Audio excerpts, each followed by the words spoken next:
सोचिए, अगर आज इंसान अपने घर यानी पृथ्वी से निकलकर किसी दूसरे तारे तक जाने की कोशिश करे तो क्या वो वहां पहुंच पाएगा?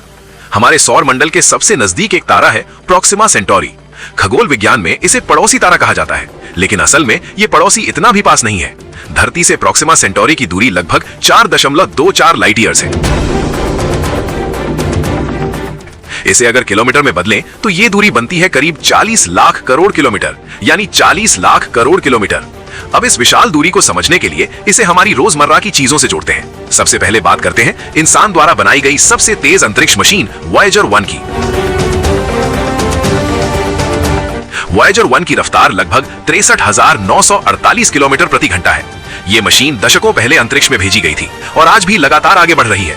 लेकिन अगर यही वॉयेजर 1 सीधे प्रोक्सिमा सेंटोरी की ओर बढ़े तो उसे वहां पहुंचने में लगेंगे लगभग 62,000 साल। सोचिए, जब वॉयेजर 1 वहां पहुंचेगा तब तक धरती पर न जाने कितनी पीढ़ियां जन्म ले चुकी होंगी और कितनी सभ्यताएं इतिहास बन चुकी होंगी। अब जरा एक आम हवाई जहाज की कल्पना करें। एक कमर्शियल एरोप्लेन की औसत गति होती है लगभग 776 किलोमीटर प्रति घंटा। अगर कोई हवाई जहाज बिना रुके बिना थके लगातार उसी रफ्तार से उड़ता रहे तो उसे प्रोक्सिमा सेंटोरी तक पहुंचने में लगेंगे करीब 45 लाख साल। यानी इंसान का पूरा इतिहास भी इस सफर से कहीं छोटा है।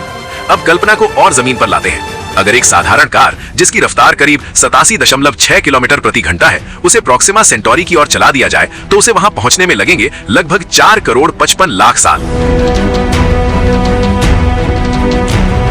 इतने समय में तो महाद्वीप बदल जाते हैं, पर्वत घिस जाते हैं और पृथ्वी की शक्ल तक बदल जाती है। ये तुलना हमें एक बात साफ साफ सिखाती है, अंतरिक्ष सिर्फ बड़ा नहीं है बल्कि हमारी सोच और हमारी तकनीक से कहीं ज्यादा विशाल है। जिस तारे को हम पड़ोसी कहते हैं वो भी हमारी सबसे तेज रफ्तार से हजारों और लाखों साल दूर है। और यही कारण है कि वैज्ञानिक आज भी लाइट स्पीड, वार्प ड्राइव और नई प्रोपल्शन टेक्नोलॉजीज पर काम कर रहे हैं, क्योंकि मौजूदा रफ्तार से ब्रह्मांड की यात्रा आज भी सिर्फ एक सपना है।